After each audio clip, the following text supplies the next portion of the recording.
High সব বন্ধুরা, আর আমার নতুন ব্লগে আপনাদেরকে স্বাগত জানাই। একটু করতে বেরিয়েছি লং ড্রাইভে। সুরাট শহর আপনাদেরকে একটুখানি দেখানোর চেষ্টা করব। তা চলো, অনেক দিন পর 3-4 মাস পরে বেরিয়েছি। ছেলেটা হঠাৎ বললো, মা চলো, কতদিন হয়ে গেল তুমি বাইরে যাওনি, চলো 2 ঘন্টার মতো একটু ঘুরে আসি। চল একটু ঘুরে আসি। তা বলি, এই যে আমিও সেজে গুজে একেবারে ড্রেস ফ্রেস পরে আমার ছেলের সঙ্গে বেরিয়ে পড়েছি, আর তোমাদেরকেও একটু ঘুরতে নিয়ে যাই আমার সঙ্গে। এই যে দেখছেন, আমাদের এটা হচ্ছে সুরাট সিটি। জায়গাটা সত্যি অসাধারণ। এই সন্ধ্যের পরে এইসব যাচ্ছে দেখছেন, সবাই এখন ঘুরতে যাচ্ছে সব ডিউটি থেকে। এখন কটা বাজে? এখন 9টা বাজে। আমরা খাওয়া দাওয়া করে সব বেরিয়ে পড়েছি। আমরা তো গরিব মানুষ, আমরা ঘরের খাবার খেয়ে বেরিয়েছি।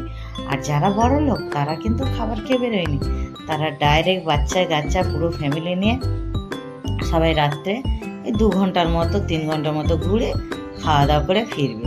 আর আমি ঘরের খাবার খেতেই ভালোবাসি, তো ওই জন্য। আর আমার ছেলেকেও খুব একটা খেতে দিই না, ও তো এমনিতেই বাইরে খায়, তবুও খেতে দিন। আর আজকে তো নীলের উপোস ছিল, সেই জন্য তো বিশেষ করে খাইনি।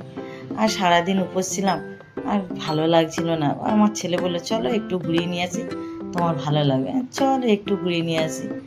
এই যে দেখছেন যাচ্ছি, বেশ দিনের বেলাটা একরকম দেখায়, আর রাত্রেবেলা চারিদিকে লাইটে ঝকমকায়, বেশ সব কিছুই ভালো লাগে।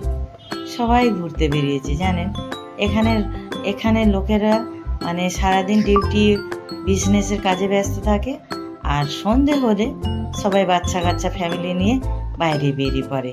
কেননা তারাও তো সারাদিন 4 দেয়ালের মধ্যে থাকে, তাদেরও তো ইচ্ছা হয় একটু বাইরে বেরোয়। এই যে দেখছেন, এগুলো সব গাড়ি নিয়ে বেরিয়েছে, এরা সব রাত্রে ঘুরতে বেরিয়েছে। যখন আমি সুরাটে নতুন আসি, তখন না লোক ঘুরতো না। এখন তো এই 10-15 বছরে যেন বেশি লোক, মানে এখন রাত 1টা-1:30 পর্যন্ত লোক জেগে বসে আছে, সবাই ঘুরতে যাওয়া বেড়াতে যাওয়া এইসব। বেশ ভালোই লাগে। আর এই যে আমার ছেলে, বলি চলো একটু ঘুরিয়ে নিয়ে আসি।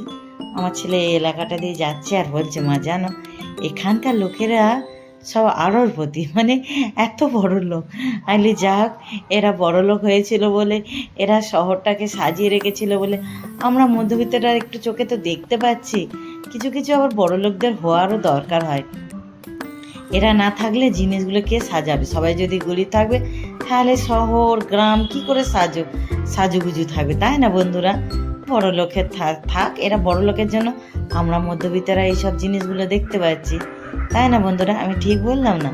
তাই একটু এই দিকটা অন্ধকার এলাকা, একটু দূরে দূরে আছে, সব ঘর বাড়ি আছে, সব লাইট জ্বলছে, মাঝে মাঝে আলো জ্বলছে, বেশ ভালোই লাগছে। আর এই দিকটা না ঠান্ডা ঠান্ডা মতো আছে, বেশ মানে ঠান্ডা এলাকা, মানে এতটা গরম নয়। আর আমার পুরো জানো রাত মানে 2 ঘন্টা ঘুরেছি তো, হাত গা সব ঠান্ডা হয়ে গেছে। আর আমরা যে এলাকাটা থাকি প্রচুর গরম। আর এই যে দেখছেন, এইটা হচ্ছে একটা পার্কিং বলতে কি, হাঁটার রাস্তা। এটা মানে হেঁটে শেষ করতে পারবে না। এই যে মধ্যেখানটার রাস্তাটা খানিকটা কেটে গেছে, আবার ফিরে হাঁটার রাস্তা।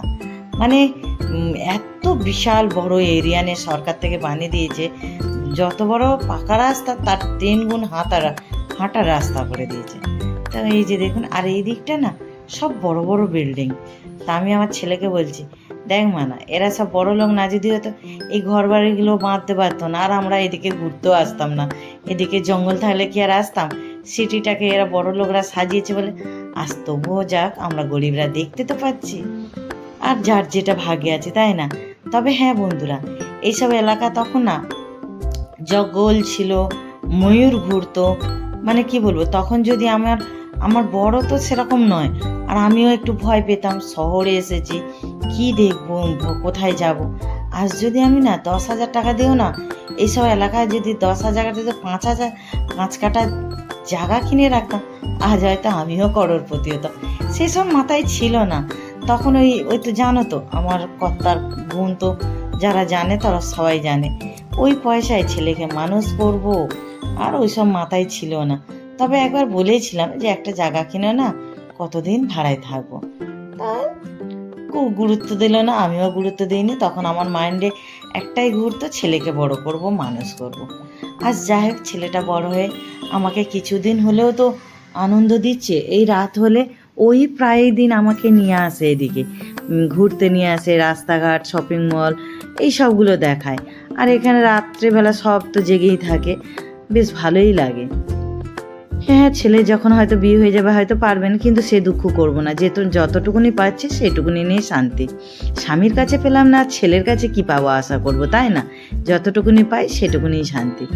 এই যে দেখুন রাত্রেবেলা সবাই রাস্তাঘাটে বসে আছে, এরা সব ওই ছেলে পুলে নিয়ে সবাই এখন বসে আছে, এখানেই খাওয়া দাওয়া করছে। এই গাড়িগুলো দেখছেন জায়গা খালি, সব গাড়ি আছে, ওরা সব ঘুরতে এসেছে সবাই। ওই যে দেখছেন কেউ মাদুর পেতে বসেছে, কেউ মানে শতরিঞ্চি নিয়ে এসে বসে আছে, সব ফ্যামিলিরা। এরা খাওয়া দাওয়া করে রাত 12টা বাজবেন, আবার সবাই গিয়ে সবাই যে যা সেটা শুয়ে পড়বে। আর আমরা তো খেয়ে দিয়ে ঘুরতে বেরিয়েছি। আর আমি খুব একটা বাইরের খাবার আমার পছন্দ না, এত বছর গুজরাটে রইলাম, বাইরের খাবার তো আমার একদম ভালো লাগে না। আর এই জাহাজটা দেখুন না, জাহাজ নয়, এটা একটা বিশাল বড় হোটেল, দারুণ লাগছে, পুরো জাহাজের শেপের মতো বানিয়েছে। এই যে দেখুন এত সুন্দর লাগছে। বলে মা এখানে তুমি গেলে এক কাপ কফির দাম 300-400। আমি বলি বাবা আমার দরকার নেই, আমরা মধ্যবিত্ত ঘরে, চিরকাল আমরা কষ্ট করে মানুষ হয়েছে, এত টাকা যদিও থাকে কিন্তু খরচা করতে মাদো ঠেকবে, আমাদের আদত নেই এত পয়সা খরচা করে খাওয়া। আর এত বড় লোক নয় আমরা যে দু হাতে লুটবো, যাই হোক যেটুকুনি অল্প পয়সা সেইটুকুনি।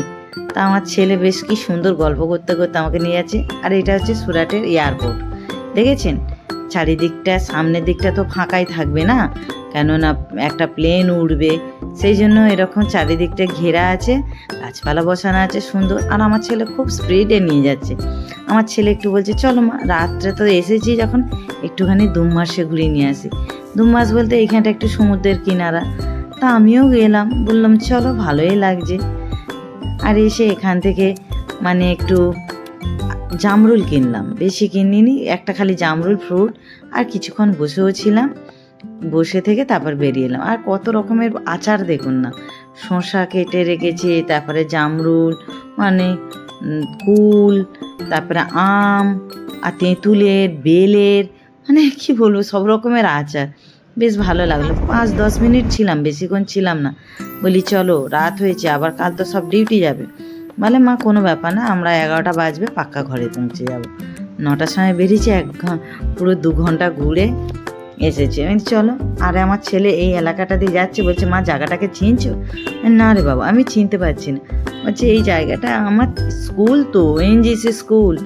আলি হে ভগবান, আমি চিনতে পারিনি। এই এলাকায় জানেন তখন বন্ধুরা একদম খালি ছিল, এখনও অল্প স্বল্প খালি আছে, এখন আর সেরকম খালি নেই, এখন সব শপিং মল হয়ে গেছে দূরে দূরে।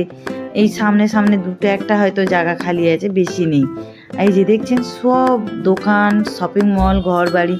আজ যদি তখন আমি 10,000 টাকা দিয়ে এখানে জায়গাটা কিনে রাখতাম, আজ আমি করোড়পতি হতাম 15 বছরের মধ্যে। সত্যি এত মানে তাড়াতাড়ি চেঞ্জ হয়ে গেছে। আমার ছেলে এখানে 7-8 বছর পড়েছে, তারপর আর একটু আগে ভেতরের সিটির দিকটা আরও একটু, ওখানে 10 পর্যন্ত পড়েছে, কেন্দ্রীয় বিদ্যালয়ে পড়েছিল। আমি তখন ছেলেটাকে একা নিয়ে আসতাম, দিয়ে আসতাম, অটো দিয়ে দিয়েছিলাম, বেশ ভালোই লাগলো। আমার ছেলেও বলছে মা সত্যি যদি তোমরা তখন একটা কিনে রাখতে না, আজ আমাদের চিন্তা করতো তাহলে কি করব, তোকে তখন মানুষ করব না তোর বাবাকে নিয়ে এখনও যেমন জ্বলে পড়ছি তখনও ওরকম, কি করব, কিছু ভাগ্যে নেই, ভাগ্যে না থাকলে আর কি হবে। তাই ঘরে ফিরছি, ঘরে ফেরার সময় হয়ে গেছে। তো এই যে দাঁড়িয়ে আছে এখন, ওই যে সিগন্যাল দিয়েছে, বেশ ভালো লাগছে, ঠান্ডা এলাকা, গাটা পুরো ঠান্ডা হয়ে গেছে। আর যত এবার সিটির দিকে যাচ্ছে না আস্তে আস্তে এবার গরম হাওয়া দেখতে পাচ্ছি, সিটির দিকে একটু গরমই বেশি, বেশ ভালোই লাগে। আর আম সিজনে আম এসে গেল। তো চলুন আজকে এই পর্যন্ত। আমার ব্লগটা কেমন লাগলো, ভালো লাগলে লাইক করবেন, শেয়ার করবেন। আর আপনারা সব ভালো থাকবেন। শুভরাত্রি, টাটা, বাই।